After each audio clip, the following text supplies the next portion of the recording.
Yo, c'est Lex. Ce que vous allez voir ou entendre si vous écoutez mon travail en podcast, c'est une discussion qu'on avait eue en septembre dernier avec deux membres du syndicat des travailleurs et des travailleuses du jeu vidéo au sujet de la lutte précisément pour et avec les travailleurs et travailleuses du jeu vidéo, bien sûr, mais aussi au sujet de la création d'un syndicat, des problématiques posées par des questions de représentation, de stratégie, etc. Voilà, j'aurais aimé que la VOD puisse arriver plus vite, mais c'était impossible jusque-là, j'en suis désolé pour ça. Mais vous verrez que la discussion n'a rien perdu de son actualité, bien au contraire. J'espère que ça vous plaira et si oui, vous savez quoi faire. Pouce bleu, commentaire et si vous écoutez l'émission en podcast, une petite étoile, ça aide énormément au référencement. Allez, prenez soin de vous, regroupez-vous et moi je vous retrouve vendredi prochain pour un nouveau numéro de Soft Power.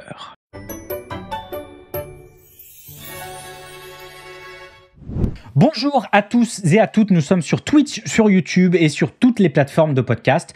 Nous sommes le 22 septembre 2023, il est midi en France et 19h au Japon.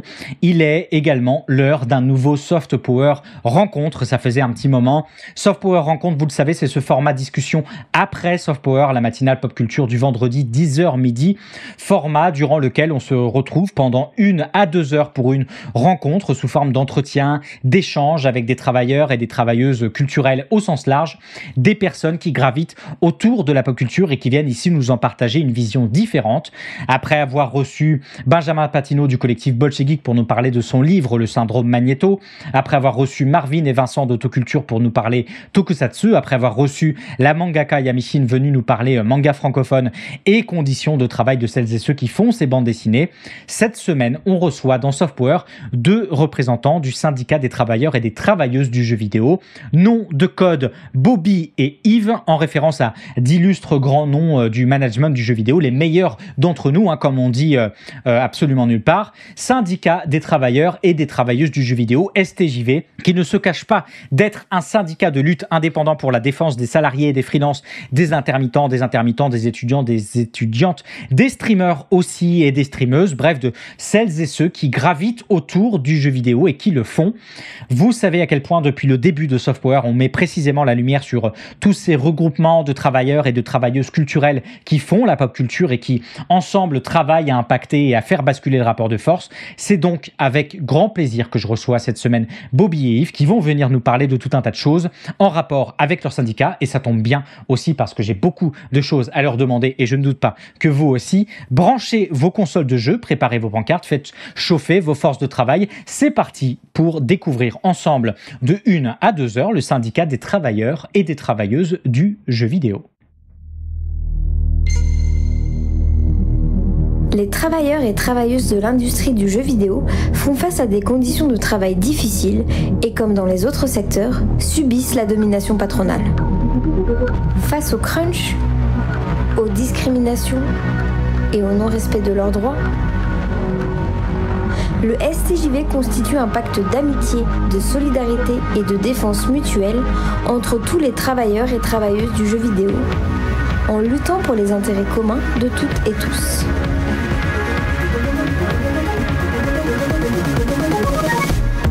En permettant l'organisation des travailleurs et travailleuses, le syndicat intervient juridiquement et financièrement pour ceux dans le besoin. Il communique et forme sur la défense et l'amélioration des conditions de travail et constitue des espaces de socialisation entre ses adhérents.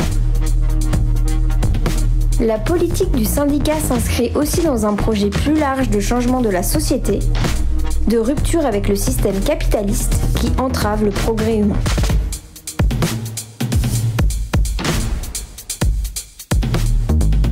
Le STJV fonctionne sur un principe d'autogestion. Par la hiérarchie horizontale de ses membres et la démocratie directe, chacun et chacune peut s'exprimer et agir de façon égalitaire. Les actions du syndicat sont le fruit du travail des commissions thématiques, composées de membres bénévoles qui rejoignent les projets de leur choix.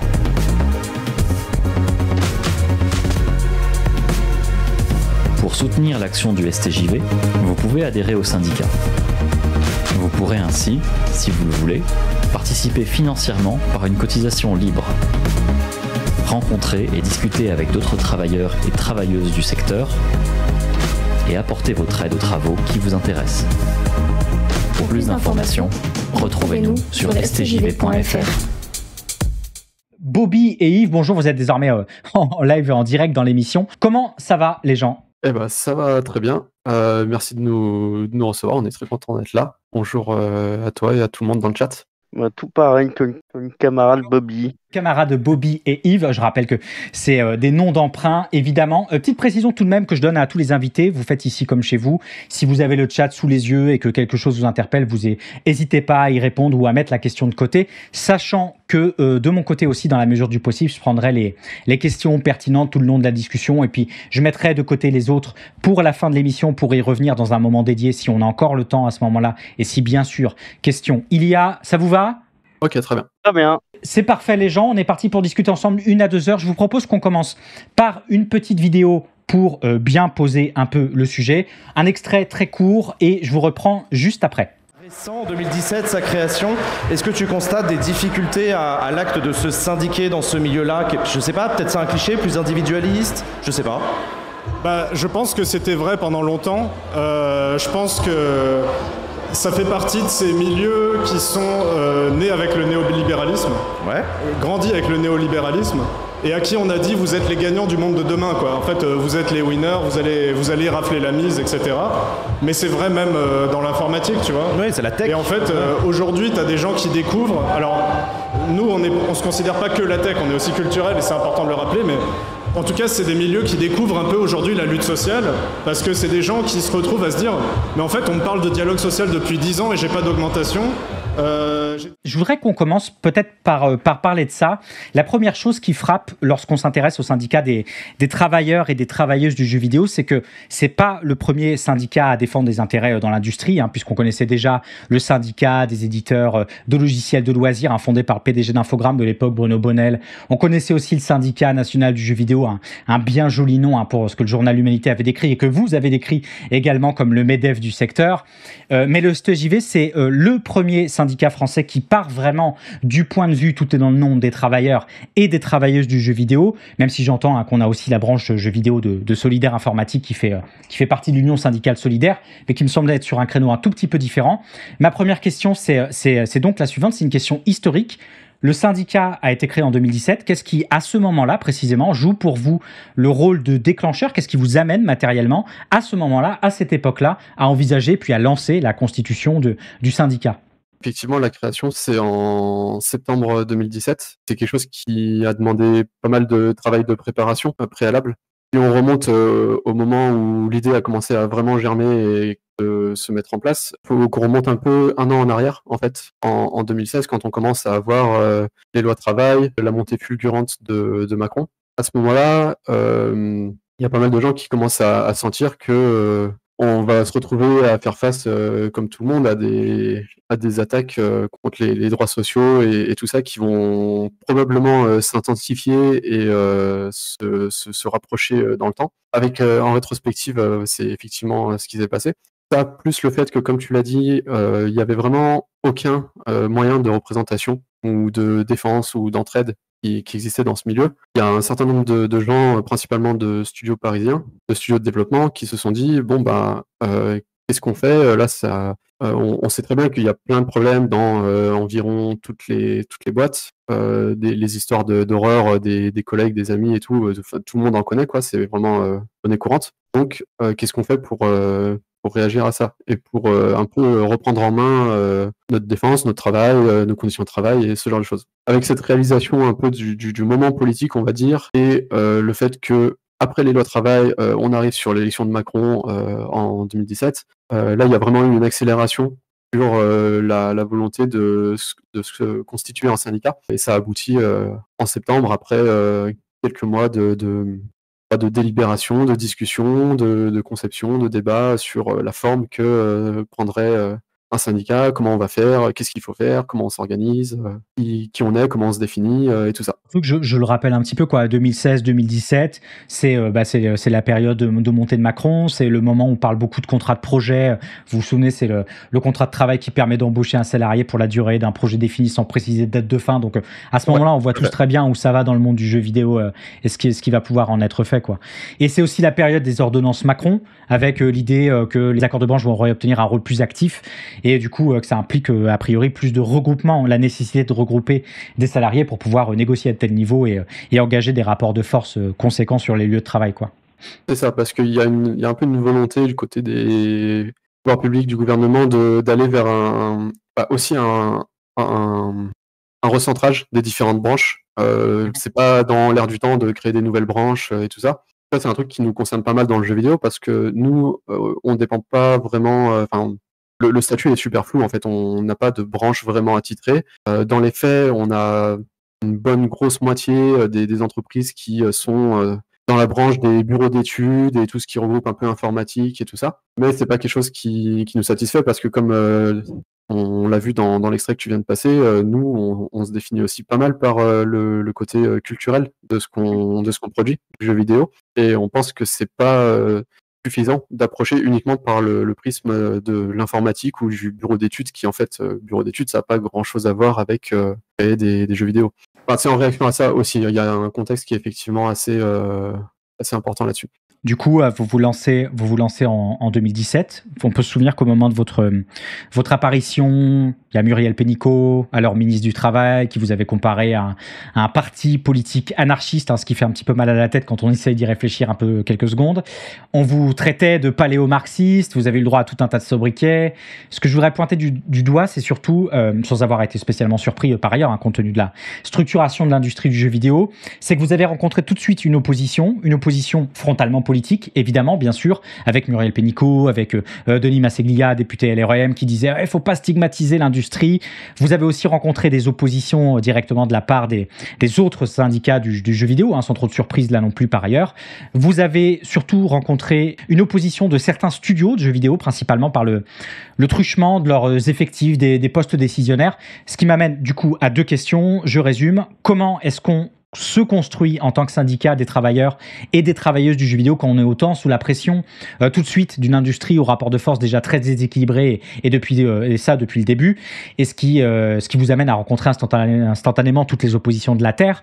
Et est-ce qu'aujourd'hui, en 2023, vous sentez un petit peu le vent tourner quant à ces oppositions rencontrées ou pas du tout? Je propose de commencer à répondre et puis tu compléteras si ça te va, Ouais. Yves, parce qu'on aura sûrement des approches qui vont aller ensemble.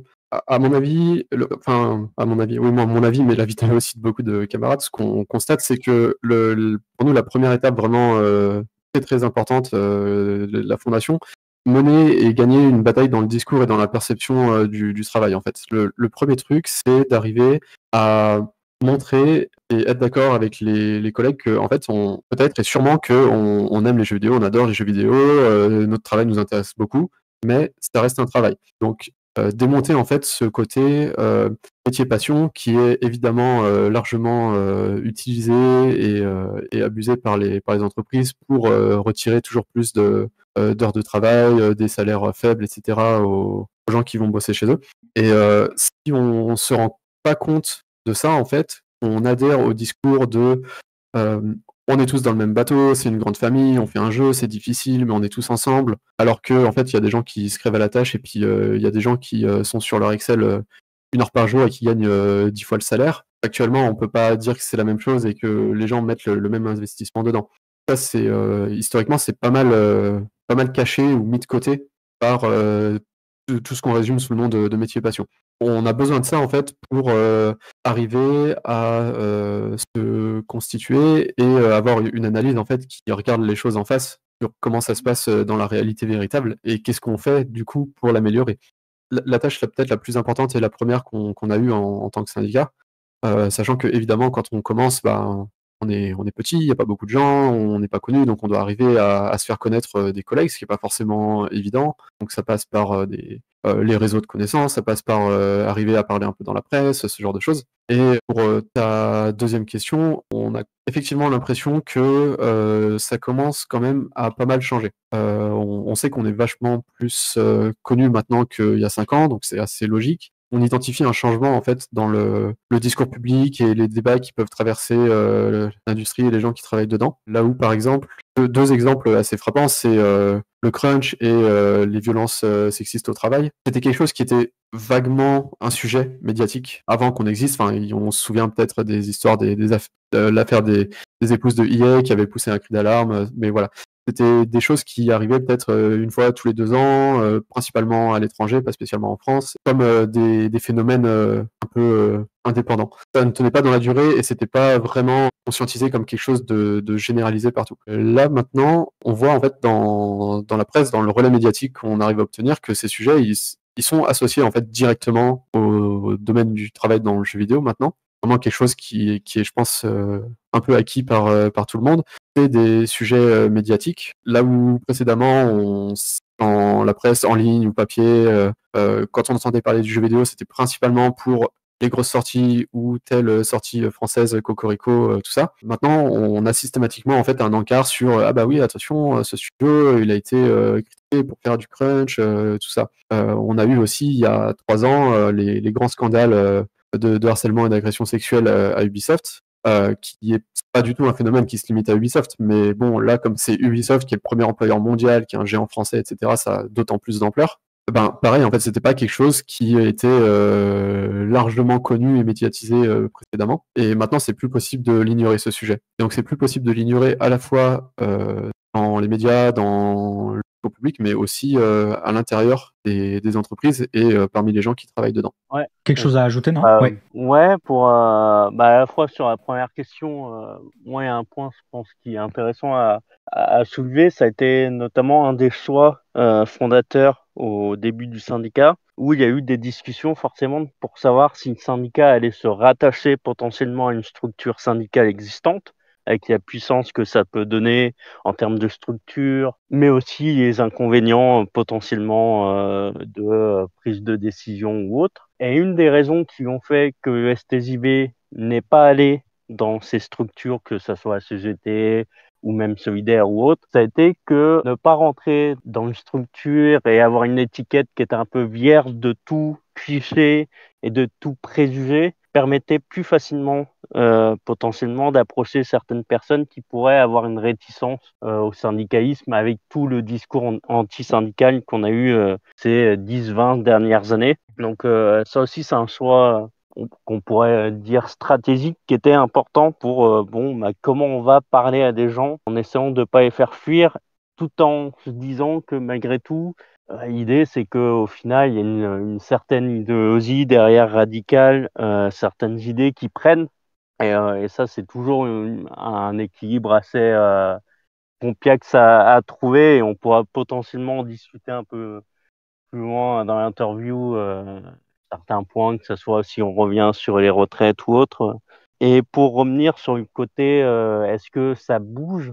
Je pense qu'il y a quelque chose d'assez frappant. C'est que par exemple en France, cette année, on a eu 2 grèves médiatisées dans l'industrie du jeu vidéo, alors que la grève dans l'industrie du jeu vidéo est assez rare. Cette année, on a eu en janvier à Ubisoft, où au début c'était Ubisoft Paris et après ça a été généralisé à tous les studios français d'Ubisoft. Et cet été, on a eu Kyoton, donc Kyoton Paris et Lyon, qui s'est mis en partie en grève pour réclamer certains droits et des revendications. Et ce qui est intéressant aussi avec Kyoton, c'est que Kyoton, cette grève s'est inscrite vraiment dans l'idée d'avoir un retentissement dans le groupe Nacon et pas que par rapport à Kyoton. Et donc d'essayer que leur lutte à eux, puisse avoir des retours positifs dans d'autres studios comme Spiders ou tout simplement tout ce qui était les boîtes liées à Nacon en tant qu'éditeur. Donc je pense que ça, c'est un signe qu'il y a quelque chose qui bouge. Voilà.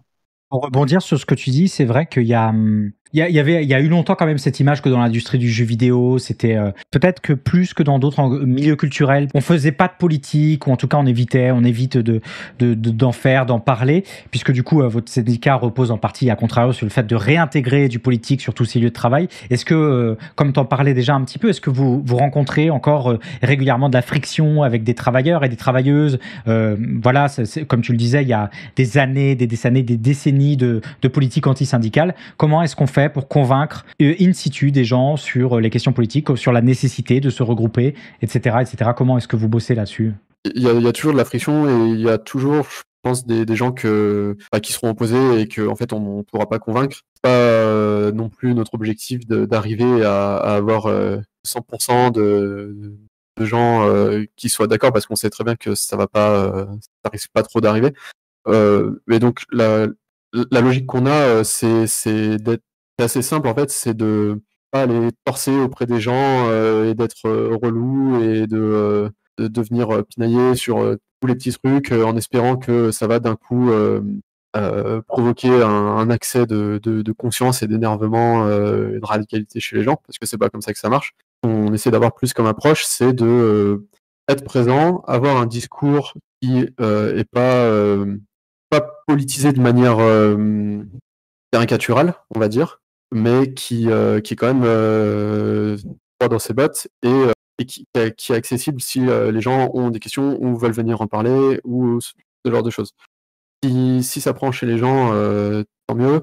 Et ça va aussi avec le fait de montrer que on n'est pas une entité extérieure avec des gens qui viennent, qui auraient des intérêts bizarres, secrets et tout. En fait, on est juste, notre but, c'est d'approcher les gens en disant, on est vos collègues, on travaille à côté de vous, on fait les jeux, pareil, on sait comment ça marche. Donc, on vit la même réalité. Et voilà ce qu'on pense dessus, ce qu'on en retire, comment on l'analyse, quoi. Une autre chose qu'on essaye de mettre en place, c'est aussi d'aller parler aux personnes qui vont rentrer dans l'industrie et de les sensibiliser avant leur entrée, notamment parce que dès l'école, on sait que ces personnes vont subir des choses similaires à ce qu'ils vont retrouver en studio, que ce soit des incitations au crunch avec une surcharge de projet ou de l'incitation à faire des game jams. Donc les game jams, c'est ces moments où on crée un jeu, souvent sous 48 heures le week-end, très souvent. Donc c'est tout plein d'outils qui peuvent être très sympathiques à faire, mais qui sont aussi une façon de donner des mauvais signaux et des mauvaises habitudes de Au travail. goût du métier, ouais. Ouais. Et donc on essaie, dès que c'est possible, que ça soit avec l'accord des directions, ou parfois de façon un peu plus clandestine, d'aller directement voir les étudiants pour les sensibiliser, que ça soit au travail, que ça soit à savoir lire une fiche de paye, mais aussi tout ce qui est sensibilisation aux discriminations et à tout ça. Et une des premières choses, on va pas être là en mode évangélisé, comme on disait, avec une doctrine très dogmatique, un truc très politique, mais plus par on vous donne des outils, on vous montre qu'il y a des choses très simples à faire pour repolitiser entre guillemets, sans dire les mots, sans dire que c'est politique, mais un truc très simple qu'on peut faire dans la boîte sans que ça soit pris pour quelque chose d'hyper radical, c'est par exemple partager son salaire. Et on voit que très simplement, cette action, quand elle est effectuée dans un studio et qu'elle prend, et c'est assez facile à faire prendre, c'est quelque chose qui est vachement impactant, notamment quand tu as deux collègues de même expérience qui n'ont pas le même salaire, de même expérience, même métier, même responsabilité, qui n'ont pas le même salaire, ça fait une tilt et il suffit de ça pour au moins avoir des discussions sur du fond. Et dans la même optique, le syndicat, que tu sois syndiqué ou non, va t'aider. Donc c'est pareil, c'est de dire pour être actif, pour reprendre en main et conscientiser ton apport dans la production, dans ton studio, nous on s'en fout que tu sois avec nous. Alors on est toujours content et ça fait toujours un poids supplémentaire et potentiellement une personne qui peut aider sur les différents travaux qu'on a.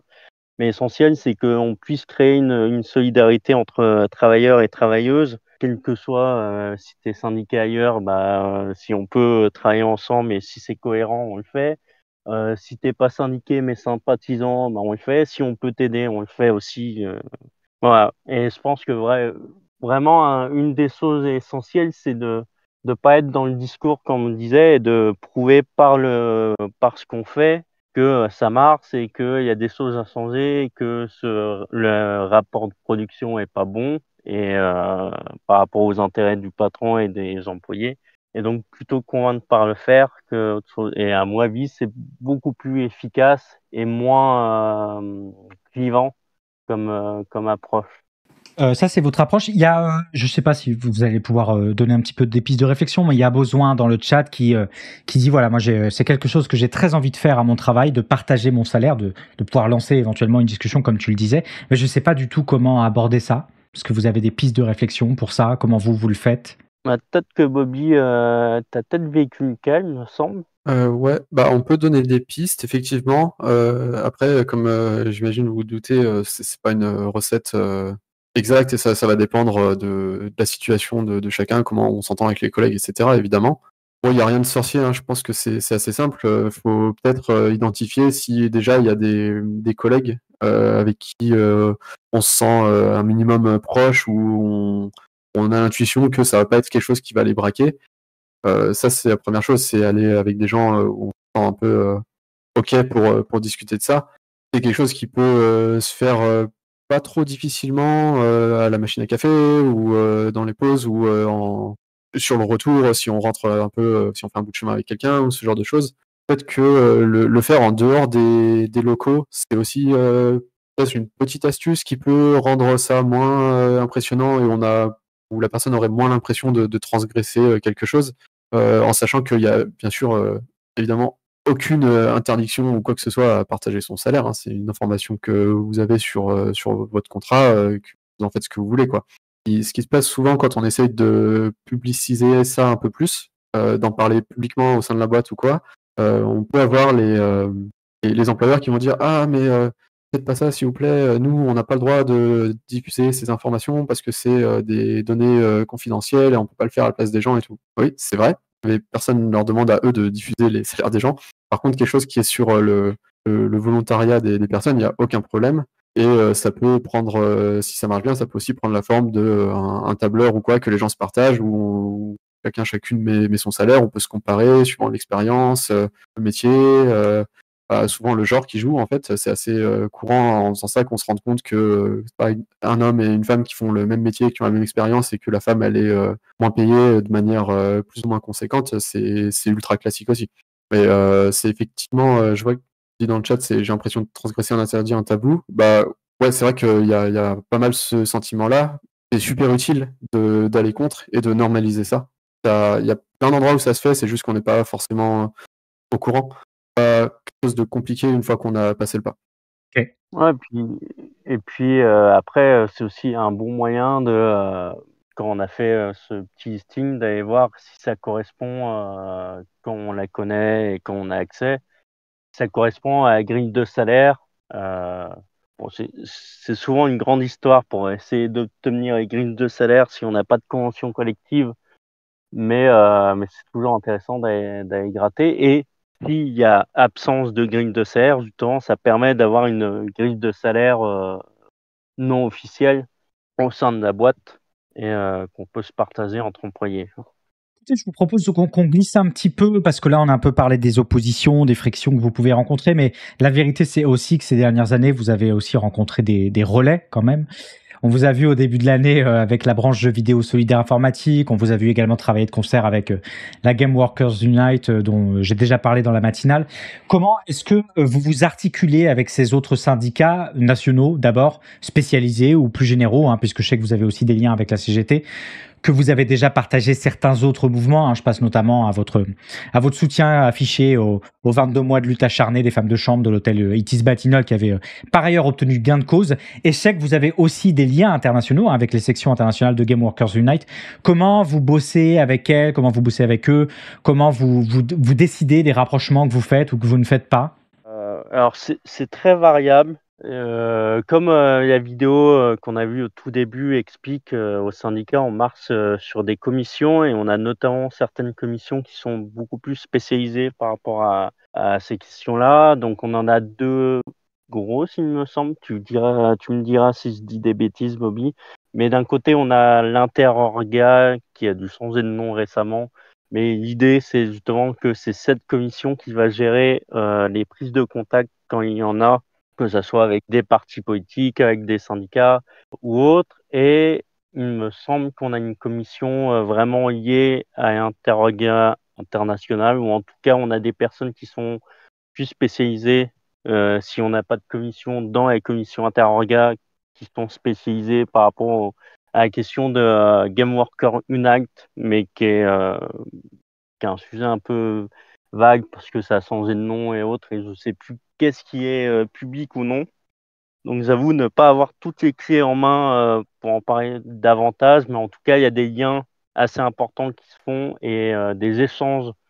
C'est surtout l'idée d'avoir des échanges parce que en fait, chaque organisation syndicale, selon le pays où on est, a des problématiques très différentes parce que soit la façon de structurer un syndicat est complètement différente. Par exemple, en Amérique du Nord, on va être sur des syndicats qui sont plus liés à l'entreprise que des syndicats de branche ou de métier. Encore que ça dépend lesquels. Que si on parle du cinéma, c'est peut-être davantage de métiers. Mais par exemple, dans le jeu vidéo, ça va être quand même très lié aux boîtes et à la syndicalisation dans ces boîtes-là. Et il y a des pays où la syndicalisation est quasiment interdite si elle n'est pas interdite. Donc là encore, c'est on va échanger. Si on nous demande des conseils, on va les donner, tout en prenant en compte que la culture syndicale et que le contexte est très différent. Si on va sur des syndicats scandinaves, il y a souvent un lien très étroit avec le patronat et donc il y a par exemple toute la culture de la grève qui est quasiment inexistante parce que c'est plus ou moins interdit par la façon dont est structuré le rapport et le dialogue social. Donc là, il y a des échanges pour essayer de créer de la solidarité au sens large, de la façon dont c'est possible. Après, ce qui est intéressant, c'est quand même d'avoir des contacts aussi avec des syndicats qui sont potentiellement dans des boîtes dans lesquelles on est nous aussi. Typiquement Ubisoft qui a des studios un peu partout.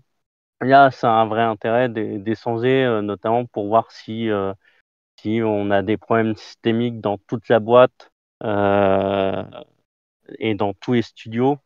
Bizarrement, c'est souvent le cas. Et après, pour revenir un peu plus sur l'Hexagone, on a souvent, sur certaines localités, en tout cas, notamment quand il est question de manifester, des rapprochements avec des syndicats plutôt libertaires, qui est assez... Tout à l'heure, je parlais de l'équilibre à trouver entre radicalité et être assez ouvert à tout le monde. Et là, c'est assez complexe comme position parce qu'on défile avec des organisations, que ce soit syndicales ou politiques comme UCL. C'est pour ça que je ne sais jamais trop quand placer UCL en termes de nomenclature, entre guillemets.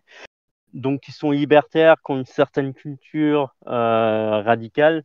Or, nous, on est un syndicat qui essaie, certes, d'avoir une structuration libertaire dans ses outils de prise de décision et autres, mais on essaye aussi d'avoir le moins d'étiquettes possible pour que tout le monde puisse dire « Ah, je suis un minimum politisé à gauche, je vais rentrer dans ce syndicat, même si je vote PS. » Enfin, globalement, c'est l'idée. Donc là, on est sur un équilibre on manifeste avec des gens qui vont facilement dire à cab et ça peut créer des frictions. Et donc, il y a une vraie question de comment on radicalise potentiellement le discours ou pas, parce que chacun est en droit de... Oui, le PS à gauche, je suis gentil avec eux. Voilà. On va dire que Fort a un arc de rédemption satisfaisant pour l'instant. Mais attends, si je peux me donc permettre, si je peux me permettre de te couper parce que ça ajoute un petit peu à ce que tu dis aussi. J'ai lu une interview qui avait été donnée par des membres du STJV au Media Connect eSport il y a 2 ans. C'est quoi? C'est novembre 2021, dans laquelle il leur avait été demandé si vous aviez des liens avec des organisations type Women in Games, qui travaillent notamment sur les questions de la culture sexiste au sein des studios de développement, des violences afférentes subies par les travailleurs du jeu vidéo. Et il avait été répondu dans cette interview que vous n'aviez pas de contact officiel avec ce type d'organisation parce qu'elles comprenaient en leur sein également des patrons. Est-ce que ça a changé depuis ou est-ce que c'est toujours quelque chose de bloquant pour vous qui empêche carrément des regroupements, des actions communes sur ce type de sujet? Je connais bien l'interview pour l'avoir fait. D'accord. Mais ouais, c'est une question, ça fait partie c'est toujours complexe comme question. On s'empêche pas, en tout cas, il y a des échanges, parce que parfois, que ça soit, mais même parfois des organisations que nous, on va considérer comme patronales, je pense notamment à des organisations locales. Parfois, tu as des membres de ces organisations qui vont renvoyer des personnes vers nous.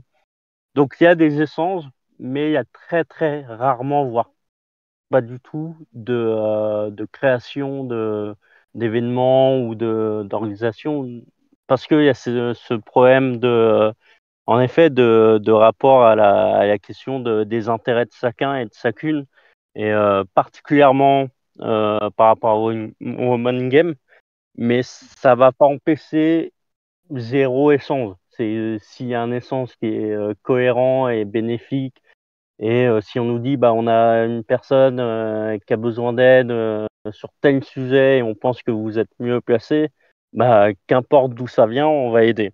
D'accord, ok. Mais en effet, pour avoir des luttes communes, en tout cas avec certaines organisations plutôt liées à une question patronale, pour l'instant, et même globalement, je pense que ça bloquera toujours, en tout cas à moins qu'on ait une majorité un jour au syndicat qui dise bah non, on change complètement la ligne politique et stratégique du syndicat, ça risque de pas arriver, mais je laisserai Bobby infirmer si c'était pas le cas, mais Ouais, D'accord, le ok. truc principal qui bloque un peu, c'est que nous, on est un syndicat, donc le truc principal, c'est quand même l'opposition entre les employeurs et les employés. C'est un peu compliqué de derrière faire des choses, voire monter des choses ensemble avec des assos qui sont en partie ou beaucoup financés par les entreprises, par exemple. En fait, c'est pas une question de qualité ou de jugement de ce qui est fait, même à la limite. C'est juste que matériellement, c'est pas ces intérêts qui sont contraires aux nôtres en tant que syndicat, d'avoir des choses qui sont financées par les entreprises. À partir de là, c'est quand même compliqué de se dire que bon, c'est pas grave, on peut ignorer ça et ça va bien se passer. Il n'y a pas forcément les conditions pour que ça se passe bien. Mais derrière, ça n'empêche pas qu'il y ait effectivement des liens plus ou moins forts avec des gens qui font partie de ces assos ou qui envoient des personnes en détresse auprès de nous ou quoi. Enfin, oui, ça existe tout à fait. Ouais, d'accord. Et je repensais aussi à le sujet précédent quand tu demandais le travail qu'on avait avec d'autres syndicats internationaux ou français. Nationaux, ouais. Pour international, je crois qu'on a déjà bien répondu. Et pour au niveau français, en fait, il y a un effort qu'on fait aussi qui est un peu important dans le but de rester d'être en contact et de faire des choses avec d'autres syndicats, que ce soit des métiers plus ou moins proches de nous ou pas d'ailleurs, parce que comme on l'a dit, nous on s'est constitué en syndicat indépendant pour des raisons stratégiques et tout, mais on a aussi conscience que il faut pas non plus qu'on parte dans un particularisme du jeu vidéo où on s'intéresserait que à notre nombril et que on oublie en fait qu'il y a un mouvement syndical qui est bien plus large, que on partage les mêmes intérêts que les gens qui travaillent dans totalement d'autres métiers. Et du coup, c'est assez important de faire les efforts pour garder des liens, participer à d'autres choses et qu'on se renferme pas dans un corporatisme en fait. Et donc c'est pour ça que là-dessus, dans la mesure de nos moyens, on est toujours volontaire pour faire des trucs avec d'autres syndicats ou des assos militantes ou des choses comme ça, quoi. Quand tu dis on est d'accord, ça fait partie des spécificités du STJV. Vous voulez démocratique, vous voulez solidaire, autonome évidemment, parce que vous l'avez précisé, vous n'êtes pas affilié à une confédération syndicale nationale. Comment ça se passe cette prise de décision au sein du STJV pour décider des actions communes, des orientations communes pour les années à venir, pour les mois, pour les années à venir? Comment vous vous organisez? Comment vous répartissez le travail entre les actions entre les membres du STJV? Bah alors ça, c'est une grande question, la question à 1000 €, quoi. On n'a pas de réponse définitive là-dessus parce que c'est toujours quelque chose qui s'améliore, qui se recherche et tout. Mais nos bases, nos fondamentaux, c'est de s'organiser par groupe de travail et d'intérêt, en fait, donc ce qu'on appelle les commissions. Au STJV, il y a la liberté de créer et rejoindre des commissions sur des sujets divers, tant que ça contrevient pas au statut, aux règles qu'on s'est données à la création et qu'on met à jour quand il y a besoin. Et donc là-dessus, en fait, c'est assez libre. C'est un peu dans l'idée, les personnes qui sont intéressées par un sujet peuvent lancer une commission dessus.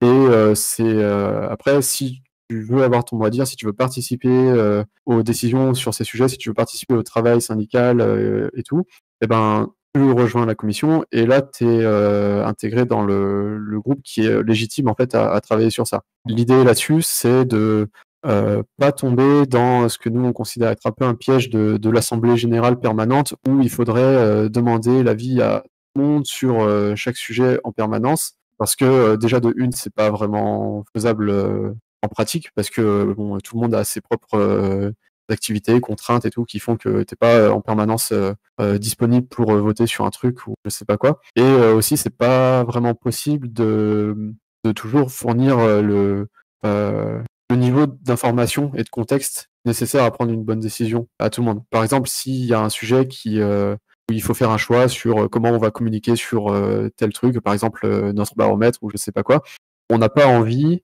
de lancer un vote général en disant ça ou ça ou ça, et que les gens tombent dessus sans savoir comment ça s'est passé, comment ça a été construit et tout. Et en fait, c'est pas une bonne façon de fonctionner de demander à des gens qui n'ont pas suivi de voter parce que t'as pas les informations, tu peux pas bien juger du truc.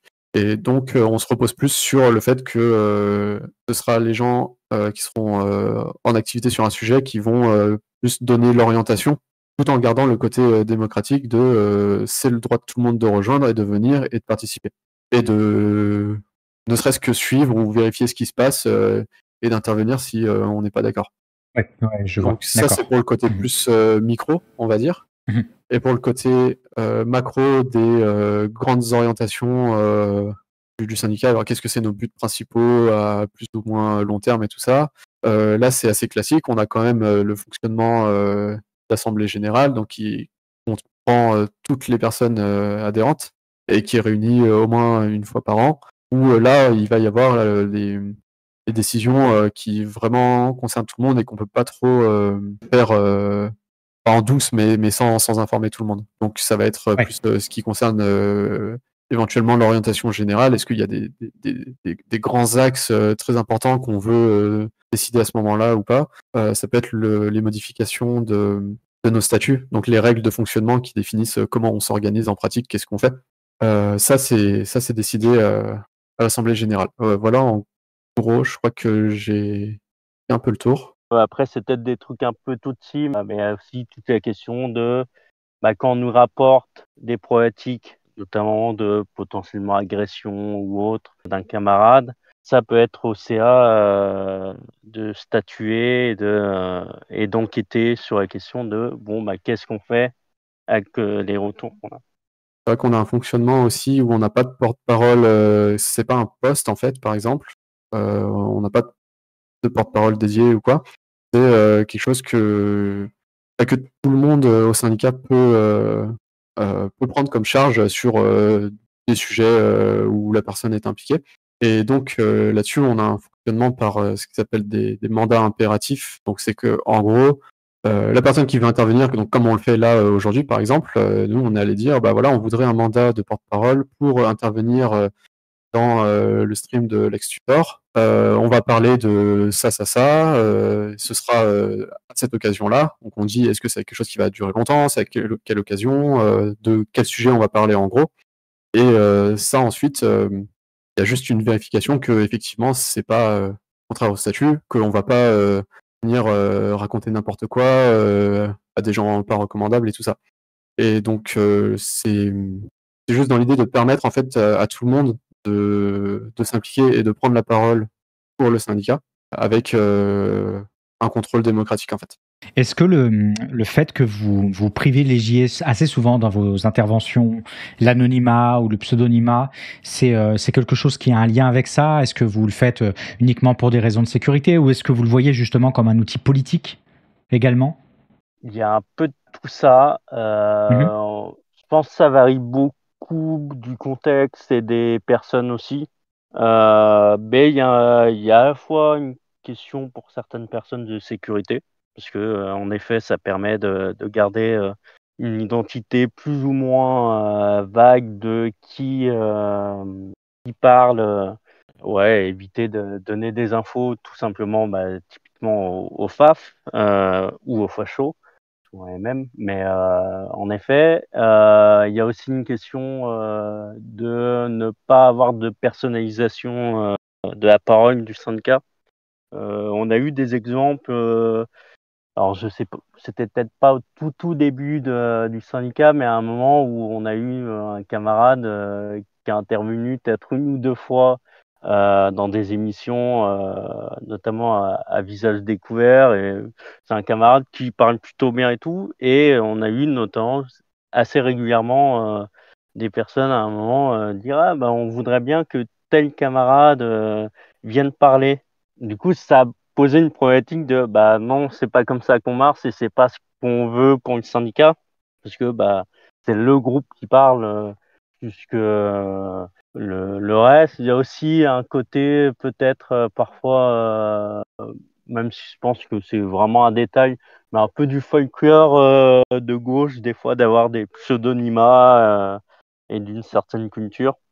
Le côté pas personnifié, c'est aussi c'est intéressant. Il y a effectivement un peu une volonté politique derrière, parce que ce qu'on dit souvent, c'est que là, on est venu à deux discuter avec toi.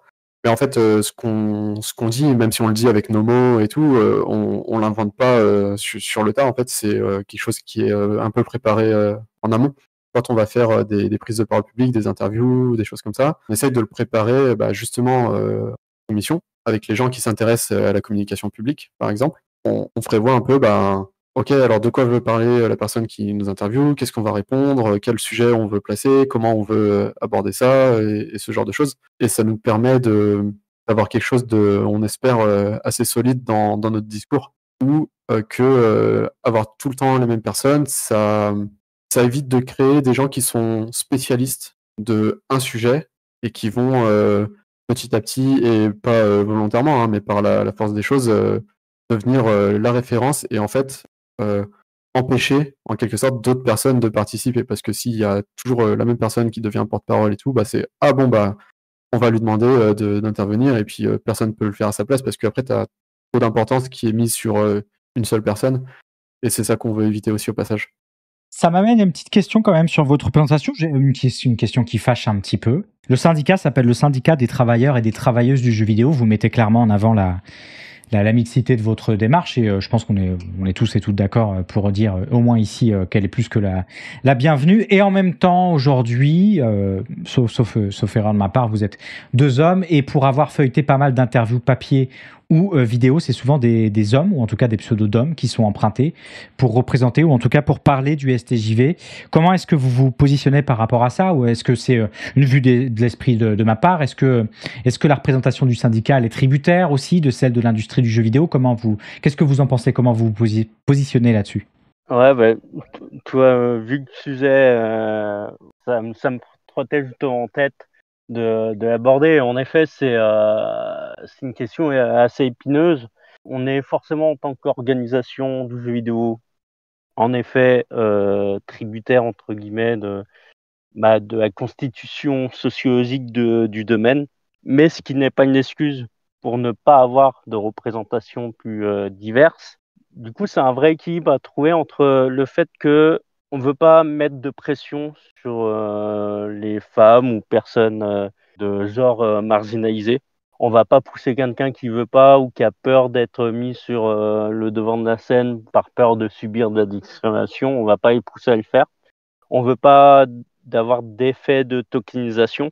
Donc, et on part du principe que tout travail et donc toute prise de parole au syndicat doit se faire par du volontariat et par l'envie de le faire. Forcément, on est une organisation avec les mêmes problématiques qu'on peut trouver dans la société, qu'on essaye de minimiser au maximum, mais il y a aussi toute la question de comment réussir à ce que les personnes se sentent légitimes et OK à y aller. Ça reste un syndicat où il y a en effet beaucoup d'hommes, donc forcément cet environnement joue, je pense, sur le fait de prendre la parole ou pas. Pour autant, ces personnes dans le noyau actif du syndicat, on a une vraie représentation. Et c'est notamment pour ça que, par exemple, qu'en manifestation, tu vas voir beaucoup de drapeaux LGBT, Anarcha Feminista, parce qu'on a des membres actifs qui ont dit, bah, nous, en fait, on a envie de défiler avec, et c'est un peu l'usage qui fait ce que le syndicat revendique et notamment affiche en manif. Bon, je dérive peut-être un peu, mais ouais, c'est épineux comme question. C'est parce qu'il y a à la fois ce côté systémique de l'industrie, à la fois ce côté systémique de toute organisation, et elle peut essayer de minimiser au maximum. C'est toujours compliqué de réussir à faire que ça marche. C'est un travail de tous les jours et de tout le temps, et on essaye de mettre en place ces outils. Mais on est clairement, comme toute organisation, pas exempt de tout défaut ou de tout travail à avoir sur ça. Oui, il y a un minimum quand même, on arrive à avoir quand même un minimum de diversité dans les gens qui prennent la parole publiquement. On avait fait récemment une interview avec Tu Connect, par exemple, qui s'intéressait à comment ça se passait, les luttes et les problématiques LGBT, notamment dans l'entreprise, dans le jeu vidéo. On avait été invité aussi aux universités d'été de la France Insoumise, les amphis. C'est une femme qui allait présenter le STJV et qui a participé à la table ronde. Donc, pas tout noir, mais il y a des améliorations à avoir, c'est sûr. Comme on parle un petit peu de ces questions de représentation, peut-être qu'on peut doucement glisser sur le versant promotionnel du syndicat, sur sa mise en avant, comment le faire connaître davantage. Tu parles des universités de la France Insoumise, des précédentes interviews que vous avez données. Vous étiez à la fête de l'UMA il y a quelques jours. En dehors des grèves, des articles conjoints, des interviews, pourquoi pas, la grande majorité du travail du STJV, elle est, je suppose, comme la majorité du travail d'autres syndicats, invisible aux yeux du grand public et de la plupart des acteurs et des actrices de l'industrie. Comment, quand on est un syndicat si jeune et en position de lutte, qu'on fait cohabiter l'invisibilité classique du travail syndical et l'audibilité qui est nécessaire à sa promotion. D'autant plus que, comme vous le disiez, pour la représentation, vous préfériez l'anonymat, l'absence de figures peut-être plus rayonnantes pour certains médias. Comment on travaille là-dessus ? Comment on fait la publicité du syndicat ? Un point qui peut-être nous a aidé, ça a été qu'on a une industrie certes culturelle, mais aussi très liée à l'informatique. Et donc, il y a des outils qu'on maîtrisait un minimum pour essayer de communiquer, même si on n'est pas des communicants professionnels de base, en tout cas pas tous. Mais typiquement, on a une grosse partie de la communication qu'on fait qui passe par les réseaux sociaux et principalement Twitter pour l'instant, mais ça risque de changer, et avec un glissement petit à petit en partie sur Mastodon pour l'instant, à voir si ça change. Donc cette partie-là est assez importante. On a eu aussi un début de travail sur la question de essayer de créer des visuels, que ce soit pour les goodies qu'on distribue ou pour les vidéos qu'on a vues au début. C'est aussi une façon de se faire connaître. On a eu des actions plus ponctuelles. Je voyais le camarade Bolsegeek sur le chat, typiquement le fait de sponsoriser une vidéo, je pense que c'est assez unique pour un syndicat, et c'est aussi un moyen de le faire. Tout à l'heure, on parlait du fait d'aller directement au contact des étudiants. C'est aussi petit à petit un moyen de se faire connaître, mais aussi d'avoir du bouche à oreille. On a fait quelques tractages aussi plus liés à comment on se fait connaître en interne. Et je pense que c'est aussi toutes des dynamiques de discussion entre collègues et de présence via des sections syndicales aussi qui aident à avoir de la communication. Et après, tout ce que tu as énuméré, je pense que c'est une grosse partie du travail de communication. Ouais, il y a un truc où on met des efforts pour pousser, notamment depuis les toutes dernières années, c'est comme tu dis, les sections syndicales par exemple, parce que en fait, la majorité des gens sont pas forcément hyper actifs sur Twitter ou sur les réseaux, et donc vont pas nécessairement être atteints par ce qu'on fait à ce niveau-là. Alors il y a beaucoup de gens qui le sont, et ça marche bien, on est quand même plutôt content. C'est pas forcément les mêmes profils et les mêmes personnes. Et du coup, avoir une présence dans les entreprises via les sections syndicales, via les CSE, donc les représentants du personnel, sont élus au sein des boîtes, et qui maintenant peuvent commencer à avoir l'étiquette STJV. Ça, c'est aussi un axe super important parce que ça nous permet d'être là dans le travail des gens, dans l'entreprise des gens, tous les jours, et de commencer à faire des trucs concrets sur place. Et c'est pour ça que c'est super important qu'on ait des sections comme c'est le cas actuellement dans beaucoup de studios maintenant, et de commencer à avoir des CSE sous étiquette STJV, et donc des délégués syndicales qui ensuite ont des pouvoirs de négociation dans les boîtes, et c'est comme ça qu'on enclenche quelque chose en fait. Et c'est un peu comme on le disait tout à l'heure, on essaie d'avoir une approche par l'exemple, en montrant qu'on fait des trucs et qu'on obtient des améliorations petit à petit. On rappelle, vous avez annoncé fin août précisément que pour vos sections syndicales, vous en aviez ouvert de nouvelles, que vous en aviez désormais à Quantic Dream, à Ludogram, à Ubisoft Bordeaux, donc bravo à vous. Bravo à vous de ce côté-là. Yves, tu voulais ajouter quelque chose ? Ouais, tout à l'heure, on parlait des relations avec les autres syndicats, et ça aussi, c'est indirectement lié à la communication, parce que syndicats et autres organisations sens général, mais simplement parce que nous, si on a une personne qui vient vers nous et qui demande l'aide et qu'on n'est pas forcément les mieux placés, on va renvoyer cette personne potentiellement vers des syndicats avec lesquels on travaille régulièrement, et vice-versa. Donc ça crée aussi des dynamiques de bouche à oreille internes au milieu militant. Et je parle de syndicats, mais ça peut être très large. Par exemple, à Lyon, pendant les mouvements contre la réforme des retraites, on a lié des liens assez forts, au moins pendant les manifestations, avec les groupes, les cortèges queer, les cortèges féministes. Donc ça crée des liens militants, et donc potentiellement, imaginons qu'une personne du cortège queer est intéressée par le jeu vidéo, il y a plus de chances qu'elle entende parler de nous et qu'elle se rapproche de nous après coup. Le fait qu'on aide pas mal de gens sur leurs problèmes de je suis maltraité dans ma boîte, je suis mis au placard, je suis harcelé, on me paye pas assez, est-ce que je fais trop d'heures sup, ou tout ce genre de choses qui sont plus ou moins graves suivant les cas. Ça tombe typiquement dans le travail qui est super invisible. C'est des situations personnelles, c'est des trucs sur lesquels on va évidemment pas communiquer ni donner d'infos précises, parce qu'on fait super attention à la confidentialité des gens qui viennent nous voir, sachant que c'est déjà souvent un pas qui est pas évident à faire, en fait, de venir parler de ses problèmes. Donc clairement, c'est pas quelque chose qu'on met en avant typiquement en donnant des exemples et des résultats et tout ça, mais c'est quelque chose qui est vraiment du travail de tous les jours. Et c'est aussi là-dessus qu'on se base pour montrer, regardez, là il y avait telle personne, en fait elle sait qu'on l'a aidé. On l'a aidé à régler son problème de contrat, on l'a aidé à partir dans des meilleures conditions de sa boîte où ça se passait pas bien avec les chefs et tout. Et on pense que ça, c'est un vécu derrière qui est super important, et où les gens vont se souvenir de ça, vont dire à leurs collègues, à leurs amis, si t'as un problème, va aller voir, en fait, moi on m'a aidé, ça a bien marché.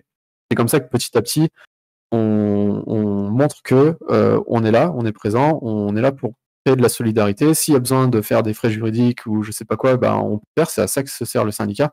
Comme on se dit tout le temps depuis la création, c'est que nous, on est là pour courir un marathon, un sprint. Du coup, on sait que c'est pas forcément des choses où il va y avoir des bénéfices extraordinaires de devenir super connu ou quoi tout de suite, mais on pense que c'est la bonne façon de faire pour construire quelque chose de solide et qui tient dans la durée. Je vous propose qu'on dévisse un tout petit peu de ce sujet. Il y a une de mes marottes dont j'aimerais bien qu'on parle un petit peu. Je voudrais qu'on revienne sur un point très précis qui est votre relation à la presse jeux vidéo. Alors, c'est un sujet qui m'intéresse personnellement pas mal et j'essaie de suivre un peu sans être dans le milieu. Donc, j'ai une question extrêmement longue parce que je voudrais la contextualiser un peu. Vous me direz si je suis totalement à côté. Aujourd'hui, c'est un secret de polichinelle. La presse de jeux vidéo va plutôt mal. La pression des structurations se fait de plus en plus forte et elle est entravante pour la liberté de la presse. On a aussi toutes les questions de régie publicitaire, de rapport aux éditeurs, et même au global de l'emprise d'une certaine conception du monde du jeu vidéo, des joueurs, des joueuses évidemment, et qui amène assez naturellement ces différents médias à peu parler des conditions de travail de l'industrie, même plus généralement de parler tout court de celles et ceux qui font le jeu vidéo. Donc moi j'aimerais bien connaître votre rapport à la presse aujourd'hui et comment vous travaillez avec elle, si jamais vous travaillez avec elle, en tout cas si vous avez des rapports avec elle. Et je voudrais tout de suite ajouter rajouter un deuxième volet à ma question, parce que j'adore les tunnels. Aujourd'hui, l'actualité du jeu vidéo, les analyses, les discussions, les matinales se font beaucoup par des indépendants et des indépendantes en ligne, sur Twitch, sur YouTube, sur TikTok, voire sur Twitter.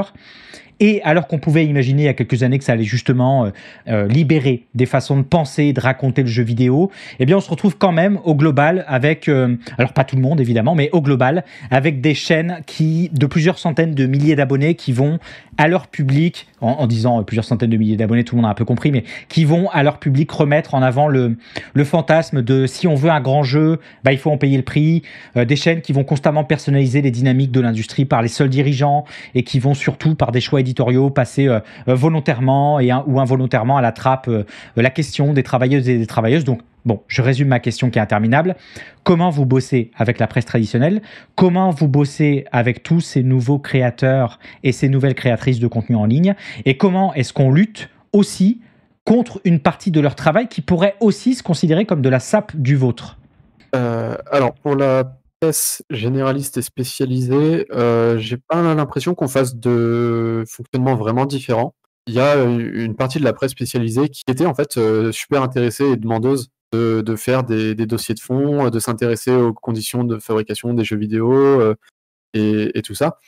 Et donc, qui mettaient un peu de côté leur casquette de testeurs, commentateurs et tout, et qui faisaient des sujets qui, en fait, n'auraient pas détonné dans de la presse généraliste. Et par exemple, dès la création, en fait, on a essayé de publiciser cette création du syndicat, et une des premières, enfin parmi les premières personnes qu'on est allé voir, il y avait par exemple Canard PC qui a parlé de nous, qui ensuite a aussi fait avec une certaine aide de notre part pour des contacts et tout, ces enquêtes, l'a bien nommé Crunch Investigation. Avec du coup Mediapart et Le Monde. Donc en fait, il y a eu quand même dès le début un rapprochement. Et ça, c'est des papiers et des enquêtes qui ont été assez fondamentaux dans l'arrivée dans le débat public de ces questions de crunch et de harcèlement et tout ça. Nous, on essaye d'avoir des relations un peu suivies, en fait. D'accord. En voulant arriver avec des choses préparées, sérieuses, sourcées. Et donc, on pense que c'est quelque chose qui est perçu par les journalistes en face, que quand le STJV leur propose tenez, si vous voulez, on voudrait parler de ça, ou on vous aide à faire un papier là-dessus, comme il y a eu les enquêtes sur les études de jeux vidéo dans l'IB, par exemple. C'était quelque chose qui était comment dire, on veut avoir pas venir parler pour tout et n'importe quoi tout le temps sur des boutiques, mais arriver avec des choses sérieuses qui peuvent donner vraiment des enquêtes pour les journalistes derrière. Après, pour le côté plus streamer, indépendant, réseaux sociaux, Internet au sens large, moi je connais très mal, donc je vais laisser Yves répondre.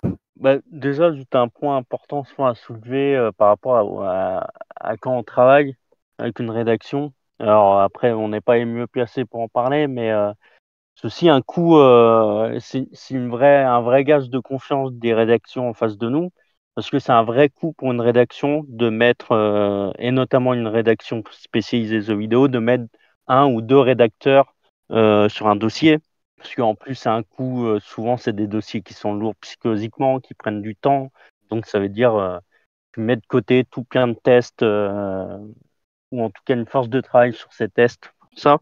Donc, on est assez béni d'avoir des contacts de confiance avec certains journalistes et certaines rédacs. Et pour la partie plus influenceur, je pense que pour la partie dont tu parlais, médiatique, de ces gros influenceurs ou ces gros sites avec une ligne éditoriale entre guillemets capitaliste ou avec un idéal capitaliste, je pense qu'on n'a pas vraiment pensé pour les contrer, parce que ça serait un peu se battre contre des moulins, et il vaut mieux mettre l'énergie à avoir des contacts assez réguliers et de confiance, encore une fois, avec des indépendants. Je pense forcément à des noms comme Gotos ou Jean-Baptiste Chaud, qui vont régulièrement mettre la question du travail et des conditions de travail dans leur fil conducteur de leur matinale ou leur review de news.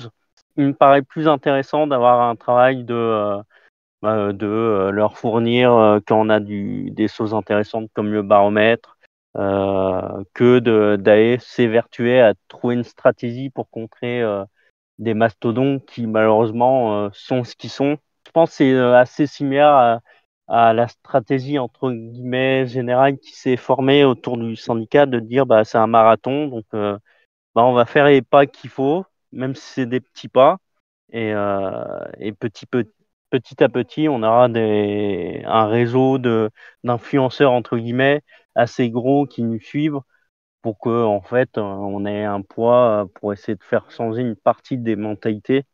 Je pense que c'est un bon résumé, et puis c'est quelque chose qui est observable parce que tu citais effectivement le travail de Gotoz ou d'autres, et c'est vrai c'est des sujets qu'on commence à voir petit à petit apparaître dans ces presses en ligne ou même dans la presse plus classique traditionnelle, les questions des travailleurs et des travailleuses de l'industrie. Ouais.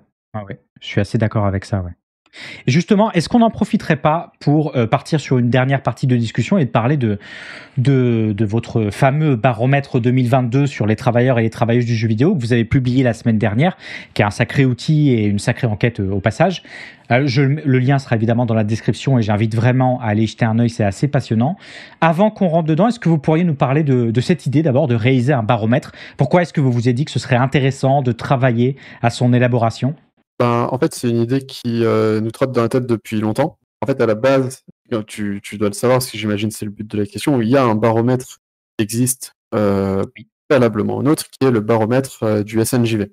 Donc le SNJV, pour rappel, le syndicat patronal qui rassemble les entreprises, depuis un certain temps, je ne sais plus quand est-ce qu'ils ont commencé, mais ça fait un petit nombre d'années maintenant, sort un document qui relate diverses statistiques sur les emplois, les entreprises, les chiffres d'affaires et ce genre de choses.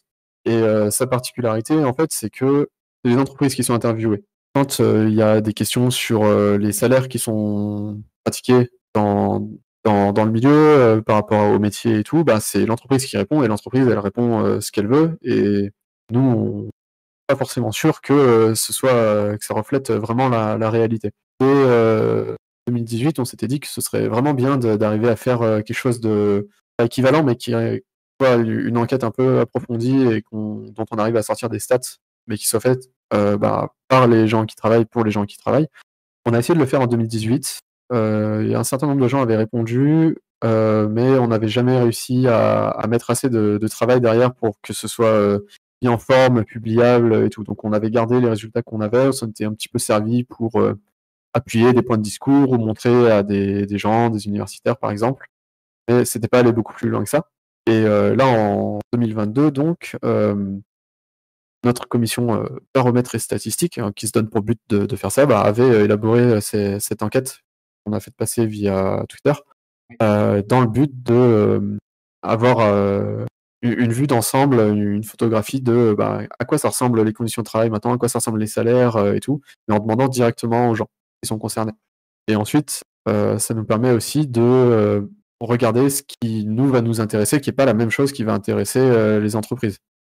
On parlait du fait qu'on travaillait des fois avec des universitaires, et ça aussi c'est assez important dans l'idée d'essayer de créer de la connaissance et de la diffuser. C'est aussi une façon de faire des communications sur d'autres sphères et tout, et d'avoir une communication qui est sourcée et argumentée de façon solide. Donc ça aussi c'est une vraie part importante au sein du syndicat, de créer des choses sur lesquelles on peut s'appuyer et avoir des choses solides, quoi. Et de pouvoir comparer d'année en année. C'est aussi un moyen potentiellement de voir si ça s'améliore ou si ça s'empire, et un vrai moyen à utiliser pour essayer potentiellement de créer des réactions, et en tout cas de pouvoir avoir des discours beaucoup plus solides. Alors évidemment, on va pas faire le tour du baromètre. Il y a beaucoup de choses dedans. Il est très bien fait. Il est segmenté en parties très claires. Il y a les salaires, le bien-être au travail, la formation, etc. Il faut vraiment remercier les graphistes qui ont bossé là-dessus. L'information est très facile d'accès. Je vous propose qu'on s'arrête sur 2 ou 3 points que j'ai sélectionnés. Vous pourrez peut-être apporter plus d'informations.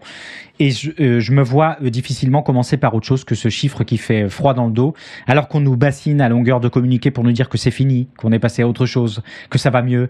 Votre baromètre montre qu'un salarié ou une salariée sur 4 a connu au moins une période de crunch dans l'année.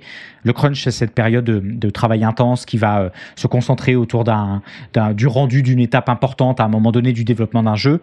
Un ou une sur 4 et la moitié d'entre eux et d'entre elles qui n'ont pas été rémunérés pour ça.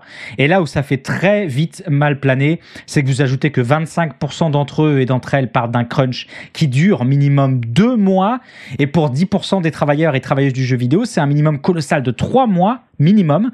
C'est à se taper la tête contre un mur. Comment on travaille contre ça et est-ce que vous avez des informations supplémentaires à ajouter là-dessus? Ouais, bah déjà peut-être un point, et je sais que ça nous tient à cœur avec Bobby, c'est que on essaie de porter une définition un peu plus large de ce qu'on entend par une crunch, parce qu'il y a la question du surtravail, comme on pourrait avoir dans la charrette et autres, mais dans ces moments de surtravail, il y a aussi une vraie question de la pression psychologique et des dégâts psychologiques, et on pourrait très bien, et personnellement ça m'est arrivé, subir le crunch sans faire les heures supplémentaires, mais juste en ayant une ambiance dans ton entreprise de ce moment de pression, de voir tes collègues, eux, être dans le surtravail. Et donc, c'est une vraie idée. Il me semble qu'on le met en avant dans le baromètre, dans la définition qu'on donne du crunch, de ce côté psychologique qui est vachement important à mettre en lumière. Mais en tout cas, nous, on considère que c'est important de mettre en lumière et de redéfinir qu'on entend par le crunch. Et pour lutter, c'est une vaste question. Je ne sais pas si Bobby, tu as des éléments de réponse prêts à dégainer. Ouais, bah c'est un peu compliqué effectivement. Mais clairement, nous, on essaie de vraiment arriver à démocratiser cette définition un peu plus large parce qu'il y a évidemment les heures sup qui sont très très importantes. Plus on a une définition restrictive du crunch, moins il y en a, évidemment. Donc forcément, on peut avoir Anne de Voissou qui dit en interview non mais le crunch ça n'existe plus, de quoi vous me parlez, oh c'est fini ça, machin. Nous on voit bien que non, mais si notre définition c'est ah non alors c'est que du crunch si c'est plus de 15 heures sup par semaine, oui effectivement il y en a quasiment plus et fort heureusement, mais s'entendre sur qu'est-ce que c'est le crunch et c'est pas que les heures supplémentaires, c'est la pression psychologique, c'est la liste de tâches à faire qui s'allonge comme le bras, qui change tout le temps de priorité, où on jette ou on défait du travail qu'on a fait parce que ah non en fait nouvelle directive qui vient de sortir il y a 2 minutes, on va faire le contraire et tout. Ça participe du crunch et tout ça c'est quelque chose qui a un impact vraiment direct sur la santé psychique des gens en fait et aussi essentiellement sur la santé physique de faire des heures sup, trop travailler, être stressé, avoir la boule au ventre quand on vient au boulot, pas dormir et tout.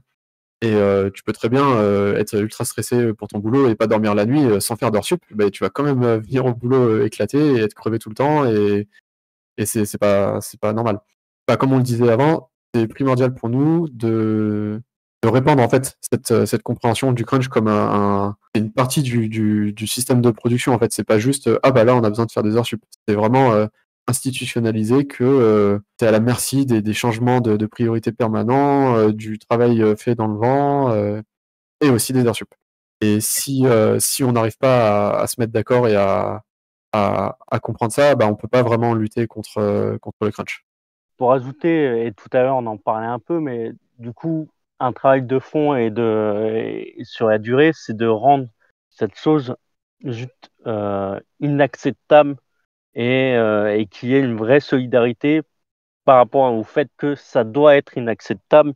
Et donc ça passe par la sensibilisation, donc à la fois mettre en lumière via les articles, forcément, et aussi sensibiliser, comme je disais plus tôt, bah, directement en école, parce que c'est vraiment là qu'on t'apprend première fois à surtravailler, et notamment en y mettant ce fil de ouais non mais tu vas voir, le week-end tu surtravailles pour faire un mini-jeu en 48 heures et c'est trop bien. Sans dire que, comme je disais tout à l'heure, les game jams, ça peut être très cool, c'est bien encadré, mais c'est très très rarement le cas, malheureusement, et c'est souvent très performatif. Et donc, il y a vraiment ce travail de fond à faire sur cette sensibilisation et sur cette création de solidarité jusqu'au jour où, potentiellement, peut-être que le jour où, dans une boîte, on dira on crunch, et bah, en fait, tu auras les employés qui font bah non, on se met en grève, point. pense que voilà, le but, c'est vraiment d'avoir cette conscience de classe. C'est quelque chose, je pense, assez similaire en fait à quand s'est créé l'anarcho-syndicalisme au XXe siècle en termes de dynamique de création de conscience de classe. Bah, dans le jeu vidéo, on n'en est qu'au début, forcément. Mais voilà, c'est vraiment cette idée. Et je pense que la réponse au crunch sera beaucoup plus générale de comment on lutte globalement contre les conditions de travail actuelles et même plus largement comment on lutte contre un monde capitaliste et le travail qui nous impose. Mais ça, c'est forcément sur du très long terme. Mais voilà, c'est petit à petit avoir cette sensibilisation pour créer cette solidarité et cette envie de lutte commune. Attention, on sort les gros mots là.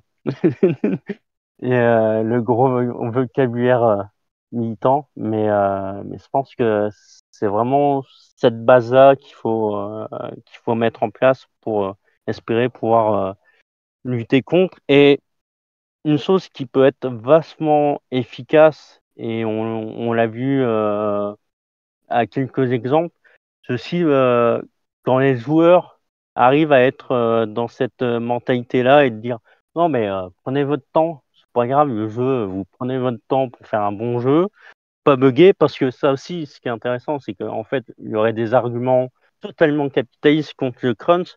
Et typiquement, les études montrent, par exemple, qu'un jeu fait sous crunch voit ses bugs exploser en nombre.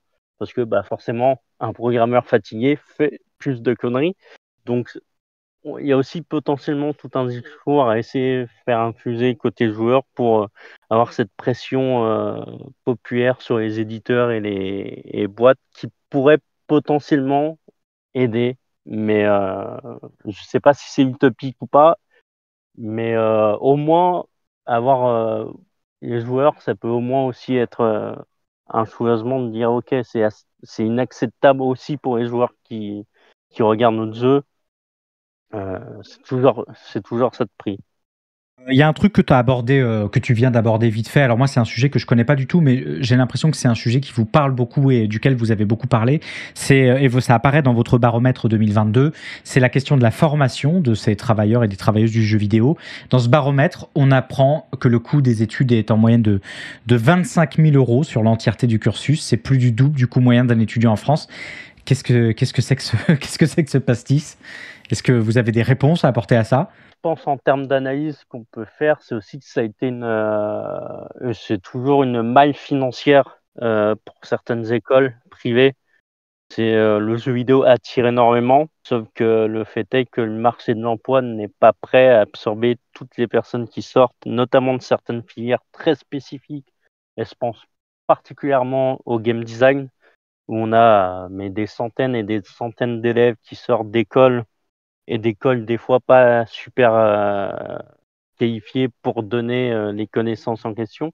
Et donc, tu te retrouves avec une grosse partie de personnes qui est au chômage et qui a payé, comme tu disais, parfois 25 000 euros, voire plus, avec des prêts jusqu'à X années, jusqu'à la fin des études, qui fait forcément écho au côté université américaine et endettement sur la vie. C'est un investissement que tu fais, sauf que des fois, l'investissement est nul et tu finis dans un studio à cruncher au mieux.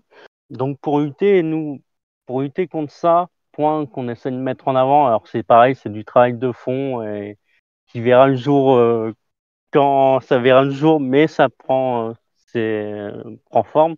C'est la question d'essayer de mettre en avant le public, parce qu'en fait on pourrait avoir l'impression que le public est vachement en retrait, ou en tout cas que le public spécialisé jeux vidéo, quand je dis public, c'est les formations publiques, pour être précis, n'existe pas. Et en fait, elles existent. C'est juste qu'elles sont assez méconnues, à part l'ESMIN, qui a vraiment cette réputation d'avoir été une des premières formations de jeux vidéo en France et avec une vraie grosse réputation. Et en fait, quand on commence à dénoter au sens large les formations publiques liées aux jeux vidéo, donc ça peut être des formations qui sont un peu plus spécialisées, réalité virtuelle ou autre, mais aussi des formations de management spécialisées jeux vidéo ou tout simplement de game design, de 3D ou autre. On arrive à en trouver une vingtaine en France, malgré tout, ce qui est pas si mal, un peu partout, et surtout à peu près chaque année, il y en a au moins une ou deux qui apparaissent. Sachant que là, on parle de formation publique spécialisée, mais ce qui est assez fondamental à rappeler, c'est que pour entrer dans un studio de jeux vidéo et même dans des postes de production, on a énormément de filières qui ne sont pas spécialisées jeux vidéo, qui permettent de rentrer dans un studio. On peut parler dans des cas très particuliers, mais ça peut être de l'histoire, de la sociologie. On pense notamment à tout ce qui est historien pour Assassin's Creed. Mais ça peut être tout ce qui est cinéma pour tout ce qui est cinématique, ou même tout ce qui est motion capture sur les plateaux avec les caméras, avec même la direction d'acteurs, je présume. Ça peut être, j'avais réfléchi, ça peut être de l'économie, surtout aujourd'hui avec les modèles économiques qui sont certes dégueulasses, mais en tout cas il y a des besoins de personnes qui sortent de filières économiques, et donc souvent de filières plutôt qu'on peut trouver en public de très bonne facture. Et puis tout simplement tout ce qui est informatique, tout ce qui est infocom, c'est des filières qui s'adaptent aussi très bien au métier de production de jeux vidéo et de non-production, hein, forcément tout ce qui est communication, tout ce qui est RH et tout, pareil, c'est des filières qu'on peut trouver dans le public et qui permettent de rentrer dans ces métiers. Donc je pense que mettre en avant le public aidera beaucoup, et on voit dans le baromètre qu'en fin de compte, c'est 50-50 en termes de nombre de personnes ayant répondu au baromètre qui sont passées par le public et par le privé. C'est 1 sur 2 pour les deux. Donc comme quoi, il y a malgré tout une vraie demande et une vraie capacité à se tourner vers le public et à rentrer dans l'industrie. Et aussi le public, même s'il n'est pas exemple de tout défaut, loin de là, hein, on le voit côté STSUE sur certains points, c'est malgré tout une institution qui permet déjà moins de reproduction sociale parce que financièrement c'est plus simple, et on a même des facultés qui sont assez proches de certaines zones peut-être moins favorisées, et donc plus accessibles pour une certaine typologie sociologique.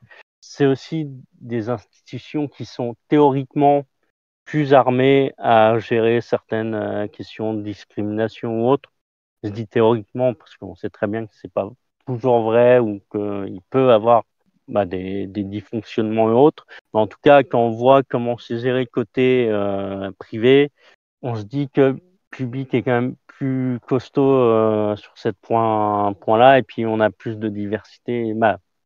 Tu as forcément plus de contact aussi avec des gens extérieurs de ton milieu, donc potentiellement plus rapidement tu vas prendre conscience s'il y a quelque chose qui ne va pas dans ta filière, dans ta classe, les personnes que tu fréquentes qui pourraient être toxiques ou autres. Si Tu veux ajouter quelque chose, Bobby? à ajouter. Carrément. Non, rien à ajouter. Nickel. Écoutez, je vous propose qu'on passe au dernier point qui va peut-être permettre de donner une conclusion un petit peu, enfin en tout cas je l'espère positive à la discussion. Vous avez page 31 du baromètre 2022, un chiffre qui est assez impressionnant. 48,4% des répondants et des répondantes qui sont non syndiqués mais qui envisagent de l'être à l'avenir.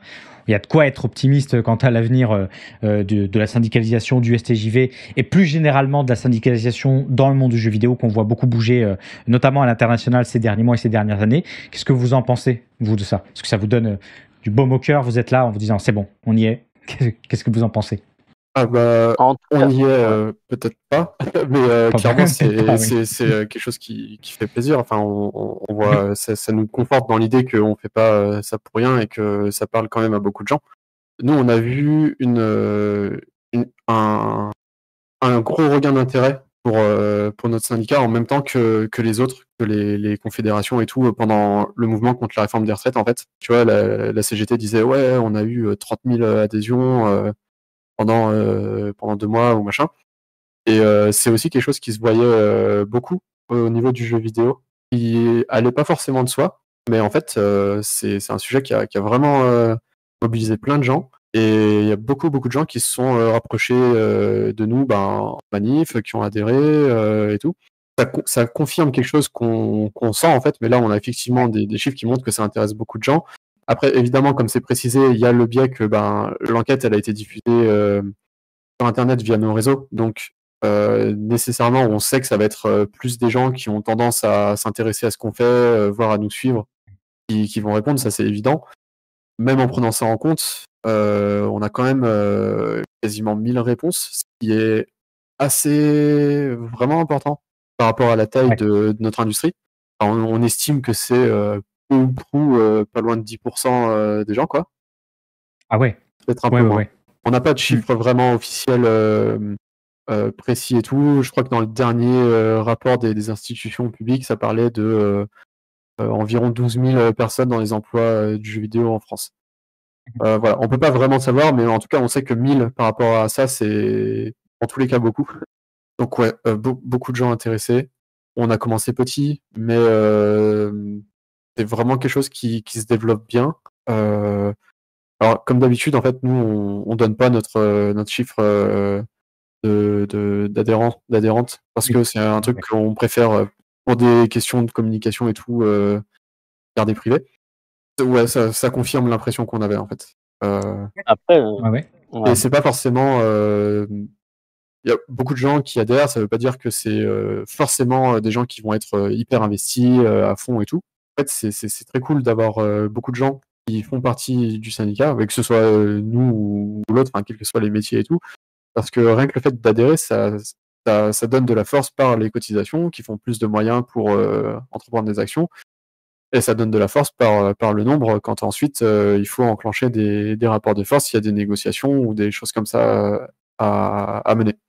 Ouais, et pour donner un autre exemple tangible, et là où on peut communiquer davantage, et on l'a fait, par exemple à Lyon, moi, les premières manifestations que j'ai pu faire à Lyon, on était, alors la toute première, je crois qu'on était 3 ou 4, et après on était souvent une petite dizaine, et là pour les manifestations contre les retraites, on a littéralement explosé les plafonds lyonnais en termes de cortège spécifiquement STJV et sympathisants du jeu vidéo accompagnant le cortège STJV. On était à une centaine de personnes au maximum dans le plus fort de la mobilisation.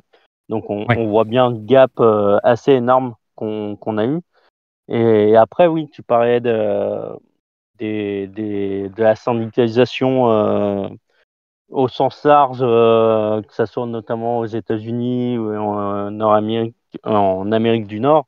Et en effet, il y a une vraie dynamique de prise de conscience des problématiques et de mise en dynamique de création de syndicats. Je pense qu'aussi, il y a une vraie prise de conscience pour certaines centrales qu'il y a un vrai intérêt stratégique dans la lutte de rentrer dans ces entreprises et de syndicaliser ce qui était un désert syndical. On sent bien qu'il y a une malle de personnes à aller chercher et à faire rejoindre les luttes. Forcément, faut pas trop se leurrer. Ouais, il y a des questions stratégiques aussi qui forcément sont en place. Que ça soit bien ou pas, c'est une autre question.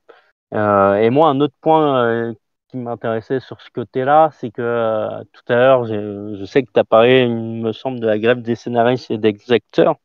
Et on a des ponts qui commencent à se faire sur ces industries, notamment parce qu'on a des outils similaires ou des personnes qui travaillent pour les deux, notamment tout ce qui est acteurs et comédiens de doublage. Et on a une dynamique assez intéressante qui est en train de se mettre en place en Amérique du Nord, en parallèle ou en prolongement des grèves actuelles dans le cinéma. C'est qu'il me semble que en novembre, début novembre, il y a Sagrata,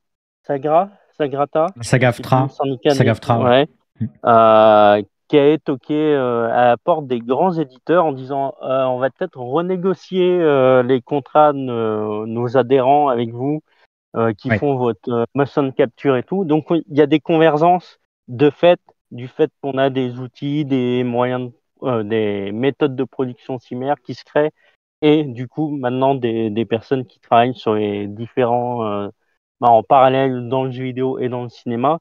Et donc il y a des convergences qui font et là littéralement Sagra est en mode soit on renégocie et on est OK avec ce qui s'est renégocié, soit c'est comme pour le cinéma, on se met en grève. Et l'impact que ça peut avoir sur l'industrie du AAA est assez mastoc, vu les studios et vu les besoins en doublage et en motion capture en Amérique du Nord. Donc ça aussi, c'est des dynamiques forcément par l'exemple qui sont intéressantes et qui, à mon avis, permettent de démocratiser, de casser le cliché de non, mais faire la grève, c'est pas terrible, c'est un risque et tout. Au contraire, ça permet de démocratiser cette action et surtout sur ces terrains qui sont réputés pour être le berceau d'un certain néolibéralisme et tout. C'est clairement des dynamiques intéressantes à avoir et encourageantes. Écoutez, ça me va, on a parlé de beaucoup de choses. Je vous remercie. Je vous propose, j'ai noté 2-3 questions. On a répondu à la majorité des questions qui ont été posées dans le chat où les personnes se sont répondues. J'en ai noté 2. Je vais en ajouter une toute petite vite fait. Réponse rapide, question rapide, etc. Une question de Lizzie Malo qui demande, est-ce que vous voyez des différences entre les grosses boîtes et les boîtes indé on a un peu cet imaginaire que ça se passe mieux en indépendant. Est-ce que c'est quelque chose que vous observez ou pas du tout? Dans les grosses boîtes, tu as un emploi plus stable, peut-être. Ouais. Nous, on pense qu'il faut vraiment pas idéaliser le côté petite boîte ou indé, parce qu'en fait, c'est pas du tout une garantie qu'il y aura pas de problème. En fait, ce sera pas forcément les mêmes problèmes ou ça arrivera pas de la même façon, mais il va quand même y avoir des choses qui vont pas aller, quoi. C'est beaucoup plus sujet à la précarité. Ça va beaucoup être soit des CDD, soit des gens qui seront pris que en tant qu'indépendant, en tant que freelance. Donc, souvent, pour bosser sur de l'indé, tu vas pas avoir d'emploi stable, par exemple. En tout cas, beaucoup de gens ne l'ont pas et c'est pas forcément quelque chose qui est choisi. Donc, il y a ça à mettre en parallèle. Après, il y a aussi le côté que c'est quand même un encore plus petit milieu. Donc, ça se joue pas mal sur la réputation, les connaissances, et ça, on sait que ça peut avoir des dynamiques pas cool du tout. Et des entreprises dans lesquelles il y a souvent très peu d'argent et qui vont se déchirer pour arriver à finir leur projet et espérer vendre des copies et un minimum rentrer dans leurs frais, mais qui en attendant se payent très peu ou voire ont pas forcément de salaire pour tout le monde.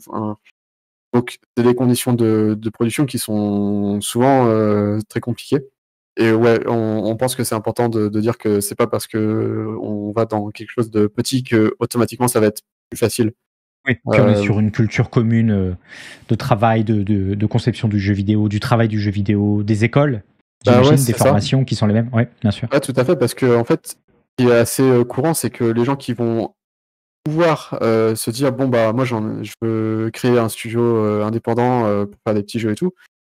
C'est un peu les seules personnes qui ont assez eu la chance de pouvoir mettre de côté, avoir un petit peu de capital ou des choses comme ça, pour se lancer là-dedans. Si tu as déjà pas de salaire, pas de filet de sécurité et tout, tu vas pas en plus te dire je pars dans l'inconnu, bosser 2 ans sans me payer, enfin c'est pas possible, quoi. Ouais. Donc c'est un peu des gens qui étaient plus ou moins établis préalablement, en général. Donc typiquement, le plus gros créateur d'indé, c'est les gens qui partent de Ubisoft en France. Parce que Ubisoft concentre énormément d'emplois dans le pays. Et c'est un peu... Quand tu as eu un poste pas trop mal, pu mettre un peu d'argent de côté, que tu es un peu plus âgé, c'est pas les gens qui débutent qui peuvent se lancer là-dedans en général. Donc, tu peux aussi être sujet à reproduire des trucs pas bien du tout que tu as vus par le passé. Ouais, puis on a potentiellement aussi dans ces studios, on retrouvera des problématiques, par exemple de starification dans certains. Quand c'est des studios qui ont eu un succès ou deux, là où on a pu avoir des problématiques dans le AAA avec des mises en scène qui étaient réputées pour avoir un management extrêmement toxique et avoir cette aura de starification et donc d'être protégé par sa hiérarchie. on peut retrouver les mêmes problématiques et on a notamment un reportage de People Man Games sur YouTube qui le met en avant pour des studios étrangers, où on se rend compte que cette problématique est aussi commune aux studios indépendants et peut-être même un poil plus toxique parce que c'est des petits studios, donc tu es encore plus isolé potentiellement dans ce petit cadre et tu peux même pas en parler aux gens de l'état de programmation alors que tu es designer et que comme ça tu sais que c'est à peu près dilué. Et là, tu sais que tout le monde se connaît, donc s'il y a un pote du patron qui est la star en question, bah, c'est plus compliqué de faire sortir la problématique. Et moi, pour avoir vécu l'expérience des petits studios, notamment un peu plus tournés start-up, on avait le management toxique, le management par le côté on est une grande famille, on fait de l'humour.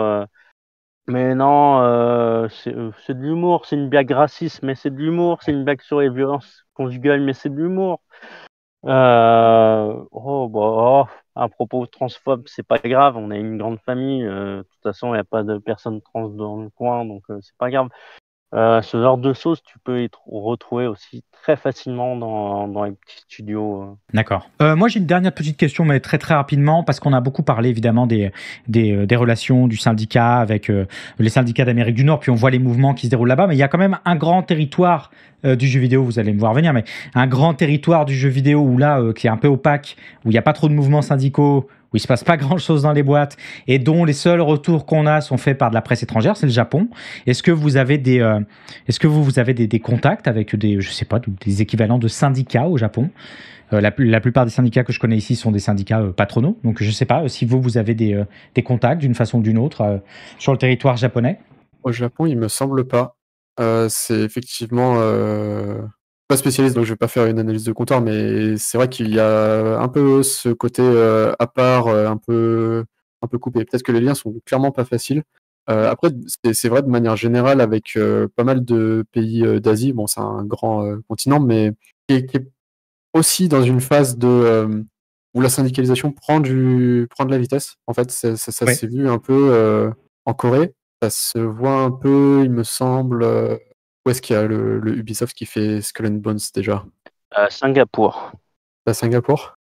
Enfin, voilà, il y a un Il peu des me semble trucs, bien mais c'est que vrai que le Japon, personnellement, je me souviens pas en avoir entendu parler. Et on sait évidemment qu'il y a.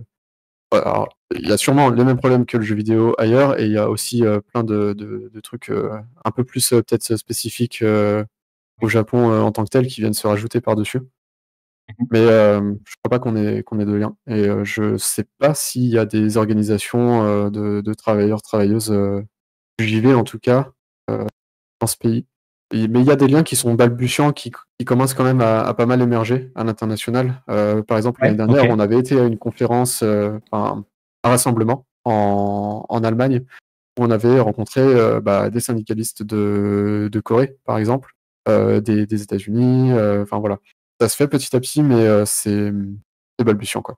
Ouais, les liens qu'on va pouvoir avoir au Japon, ça sera plus via des travailleurs expatriés ou des travailleurs expatriés dans des boîtes françaises qui ont une filiale euh, au Japon et potentiellement qui ont besoin d'aide et que du coup ils se tournent vers nous, puisque certes on offre une aide juridique qui est du coup beaucoup plus spécialisée à la France. Et si on peut, on donne des contacts de syndicats, mais du coup, dans ces cas-là, c'est difficile. Par contre, si on est sur un cas d'une personne, par exemple, d'Ubisoft à Osaka, typiquement, pour prendre un exemple, vu qu'on a, nous, des personnes à Ubisoft en France, là, potentiellement, on va pouvoir créer du lien et au minimum, ça sera un soutien psychologique et un soutien de camaraderie, quoi, une solidarité. Et si on a des liens via la filiale française, là potentiellement on peut essayer d'aller toquer à certaines portes pour faire bouger les choses. Ouais, ok. Bah très bien, écoute. Je vais essayer de mon côté de m'informer un peu là-dessus et de voir si on peut aussi aller discuter avec des syndicats en place au Japon. Je pense que c'est possible, je vais essayer de faire ça. Écoutez, Bobby et Yves, non contents d'avoir les meilleurs pseudonymes de la Terre. Je vous remercie d'avoir accepté mon invitation. Je suis très content qu'on ait pu parler de tout ça en détail. Je vous retiens pas plus longtemps. Je vous propose de revenir parler de tout ça quand vous aurez des sections dans absolument toutes les entreprises de jeux vidéo de la Terre. Merci d'être passé. C'est sympa. Merci beaucoup. Merci beaucoup. Merci beaucoup. De rien. Merci à toi. Salut. Je propose qu'on s'arrête ici pour aujourd'hui. C'est la fin de ce 4e numéro de Soft Power Rencontre. Si vous êtes arrivé en cours et que vous souhaitez rattraper le début de la discussion, comme celles et ceux qui viennent d'arriver dans le chat et qui ont tout manqué, vous pourrez retrouver évidemment l'émission d'aujourd'hui en format podcast un petit peu partout, sur Spotify, sur Google Podcast, sur Deezer, sur Apple Podcast, mais aussi en VOD évidemment sur YouTube, sur la chaîne Lex Tutor VOD. When it's ready, comme le dirait le studio Blizzard, pas avare lui non plus en crunch de ses travailleurs et de ses travailleuses. Tous les liens dans le chat, dans la description des VOD, des podcasts, vous avez l'habitude. Comme d'habitude, si le format vous a plu, je vous invite évidemment à suivre le travail plus qu'important du STJV dont tous les réseaux sont et seront en description ou dans le chat maintenant, et d'envisager une adhésion pour le soutenir.